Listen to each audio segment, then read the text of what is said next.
Paulo Pablo, a sua consultoria jurídica preferida. Presta atenção no serviço. Então, temos que empreender usando o CPF em vez do CNPJ num cenário de reforma tributária. Vai se tornar quase que impossível considerando os impostos.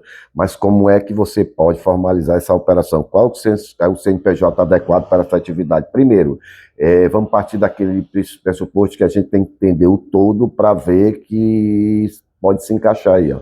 Como pessoa física, deixou de ser uma opção. A primeira coisa que a gente tem que ver, eu sou uma pessoa física, mas exerce qual atividade? Vamos partir do pressuposto que você é um trabalhador autônomo e não um profissional liberal. O profissional liberal é aquele que tem uma formação superior ou técnica. O advogado, nutricionista, engenheiro, já o trabalhador autônomo é aquele que exerce por si só, mas não tem informação, como o pipoqueiro, é aquele que vende algo no Mercado Livre, na Shopee, beleza. Dito isso, quais são as opções que o trabalhador autônomo tem?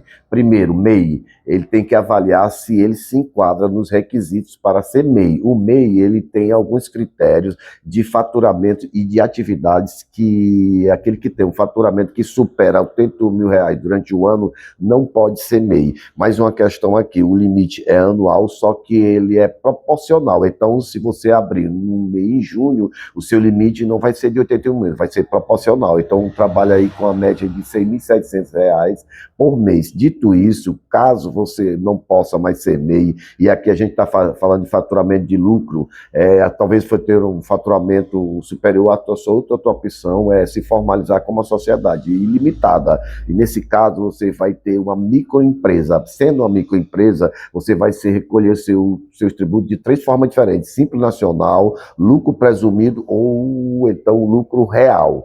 Cada um desses regimes tributários, ele se apresenta características próprias e com a forma que você vai fazer a apuração dos tributos. Em relação ao Simples Nacional, por exemplo, ele apresenta uma alíquota progressiva a depender de quanto você fatura. Vamos lá.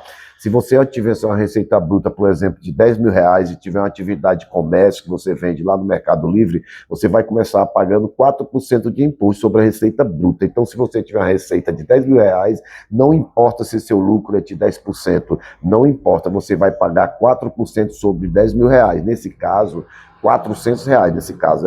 Pablo, mas esse meu lucro é de 5%, não importa, o Simples Nacional ele vai colocar essa alíquota aqui em cima, e é assim de forma progressiva. Então, se você começar a faturar 20, 30, 50 mil reais, essa alíquota vai subir e pode chegar um momento, por exemplo, você vai pagar, por exemplo, 19%, é muito imposto. E outro ponto de atenção aqui, aqui já começa a surgir o famoso DIFAL. Meu irmão, as pessoas pensam que as empresas do Simples Nacional não pagam o DIFAL. Aqui é basicamente o seguinte: se você vender uma mercadoria para outro estado, então eu estou aqui no Maranhão e eu vendo para o Piauí, no Simples Nacional, ele não paga a diferença de alíquota entre esses dois estados, ICMS, mas só que se eu comprar de outro estado para poder vender, eu pago. Exemplo, por exemplo, eu comprar uma mercadoria de São Paulo, onde o ICMS é de 12%, aqui no Maranhão é 23%, você vai pagar essa diferença de, parece que é 8%, que é a diferença daquilo que você comprou lá e o imposto aqui do Maranhão. Aqui nesse caso você vai ter que pagar, além do imposto normal, você vai pagar uns 8% sobre o DIFAL, sobre o valor da venda de mercadoria. É bizarro, mas o Simples Nacional isso existe, e só não existe DIFAL na venda, mas no lucro presumido, por exemplo, na compra e na venda. É uma zona. Enfim, é suco de Brasil, manicômio, eu já te dei um panorama geral, que talvez você consiga formalizar a sua operação, né? Beleza. Presta atenção no serviço e procura a nossa consultoria. Um abraço.